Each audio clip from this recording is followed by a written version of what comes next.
Bonjour, j'espère que vous allez bien. Moi c'est Pauline et aujourd'hui je vais vous parler d'anémie, de carence en fer, d'alimentation et encore de plein de petits machins pour vous expliquer pourquoi vous êtes peut-être carencé en fer et comment y remédier. On va commencer par l'anémie due à une perte de sang. Il faut rechercher les maladies du tube digestif qui mènent à une perte de sang.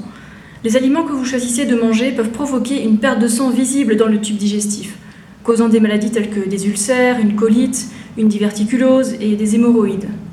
Une perte de sang indétectable visuellement peut être causée par une blessure subtile par ingestion de mauvais aliments. Bien que la quantité de sang perdu à tout moment puisse être petite, si ce flux se poursuit sur une longue durée, cela peut encore résulter en une anémie significative. Une source plus courante de perte de sang, subtile et évidente chez les femmes, est un écoulement menstruel abondant. L'anémie fériprive est associée à des niveaux faibles de fer minéral dans l'organisme.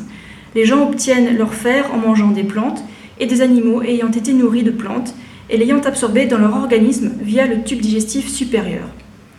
La quantité de fer absorbée dépend principalement des besoins de l'organisme. L'absorption du fer, ainsi que d'autres minéraux, est active, pas passive. Quand les stocks de fer dans les tissus de l'organisme sont adéquats, alors environ 5% du fer présent dans les aliments sont absorbés.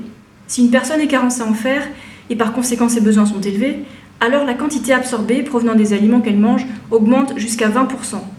Autrement dit, cette absorption représente normalement 1 à 2 mg par jour et jusqu'à 6 mg par jour dans des conditions de carence en fer. Des facteurs secondaires influent sur l'absorption de fer provenant d'aliments ingérés.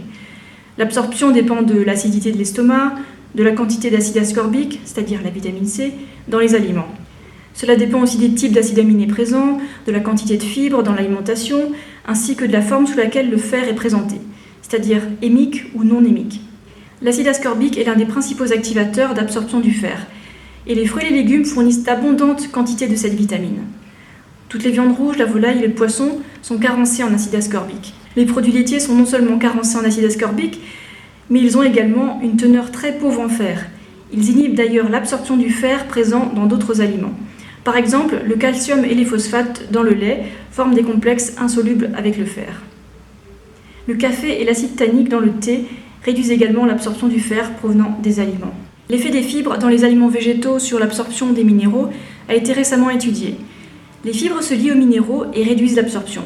Cependant, à ce jour, cette préoccupation est purement théorique, étant donné que des cas réels de carence en minéraux attribués à la présence de fibres sont rares ou inexistants. De plus, une étude à long terme montre que les végétariens ne développent aucune carence en fer provenant de leurs aliments riches en fibres. L'anémie fériprive peut également être due à une perte de sang. Aux États-Unis, environ 20% des femmes en âge d'enfanter sont carencées en fer. Les femmes qui ont une alimentation américaine riche en graisse ont des niveaux anormalement élevés d'œstrogènes dans leur organisme qui causent un épaississement des tissus endométriaux, la membrane qui tapisse l'intérieur de l'utérus. Et lorsque cette muqueuse est éliminée à la fin de chaque cycle menstruel, le saignement provenant de cet endomètre qui a cru excessivement est plus important et plus long, et donc davantage de fer est perdu que ce qui serait éliminé lors des périodes de menstruation plus légères. Chez les hommes, la cause la plus courante d'anémie fériprive est la perte de sang par ulcères, hémorroïdes, etc. dans le tube digestif. Une autre source courante de perte de fer est un saignement microscopique dans l'intestin. Les produits laitiers sont les causes les plus probables de ce saignement. Ce problème a été minutieusement étudié chez les jeunes enfants. Les produits laitiers se sont avérés être la cause de plus de la moitié des cas d'anémie fériprive juvénile. Toutefois, certains groupes de population et individus ont été identifiés comme ayant une anémie fériprive associée à la consommation de produits laitiers. Les aliments riches en lipides, les produits laitiers étant le premier exemple, augmentent également la perte de sang menstruel en élevant les niveaux d'œstrogènes chez les femmes. Le docteur John McDougall croit qu'un jour, les produits laitiers seront reconnus comme étant la cause principale d'anémie fériprive chez les femmes adultes. Ensuite, les maladies systémiques chroniques qui produisent une anémie. Le degré d'anémie suit le cours de la maladie et le seul traitement efficace est l'élimination de la maladie. Certaines maladies telles que l'arthrite rhumatoïde et la néphropathie peuvent être causées par une alimentation inadéquate et traitées par une alimentation appropriée. Alors, voici la question à laquelle il est important de répondre. La quantité de fer dans les aliments végétaux et les caractéristiques d'absorption du fer sont-elles adéquates pour répondre aux besoins des personnes mangeant peu ou pas de viande ? De nombreuses études ont examiné cette question et la réponse est systématiquement oui.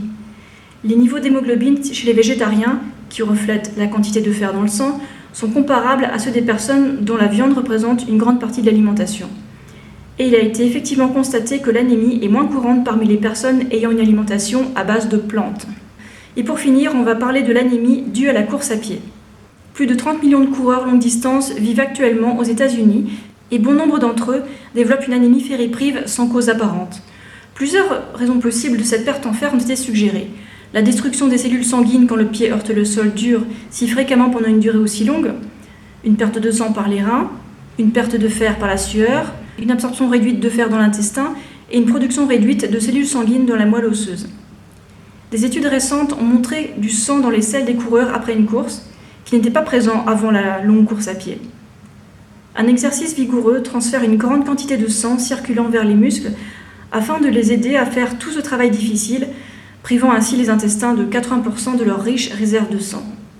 Par conséquent, la membrane interne, mal nourrie et privée d'oxygène des intestins, peut souffrir de blessures subtiles et saigner. Ce type d'anémie ne se corrige pas par la prise de compléments de fer.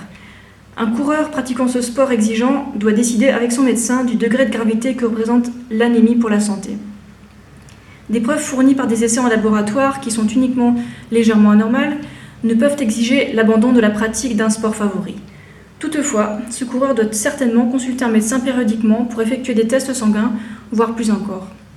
Une forme d'exercice moins vigoureuse peut être la seule recommandation pour de nombreux marathoniens ayant une anémie fériprive. Et pour finir, les recommandations. Recherchez la cause et corrigez-la. Si vous avez une anémie fériprive de cause inconnue, en particulier si vous êtes une femme réglée, adoptez une alimentation pauvre en graisse et exempte de produits laitiers. Essayez de déceler et de corriger toute maladie chronique. Des compléments en fer peuvent donner un avantage supplémentaire au début du traitement. Et trouvez un autre sport si votre anémie est causée par la course à pied sur de longues distances. En conclusion, si vous avez une carence en fer, oui, vous pouvez toujours vous complémenter, mais pas avec du fer animal parce que c'est cancérigène, plutôt avec du fer végétal.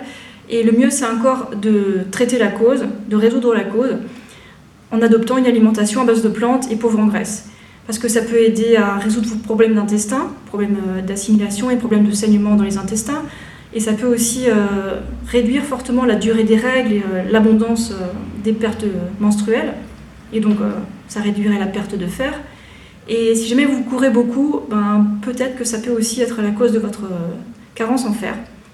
Donc, je pense que vous avez assez d'éléments. Si vous voulez relire tout ça, j'ai mis le script sous la vidéo. Là, j'ai mis un lien sur mon site. Comme ça, vous pouvez le lire tranquillement et puis le partager sous forme écrite si vous préférez. Et voilà, c'est tout pour aujourd'hui. Pensez à manger beaucoup de vitamine C, ça aide à l'assimilation du fer, alors que le thé et le café, ça diminue l'absorption du fer. Et n'ayez pas peur des plantes, elles contiennent suffisamment de fer. J'espère que vous avez appris plein de choses, et puis pensez à laisser un pouce vers le haut si cette vidéo vous a aidé. Et puis je vous dis à la prochaine pour une autre vidéo. Ciao!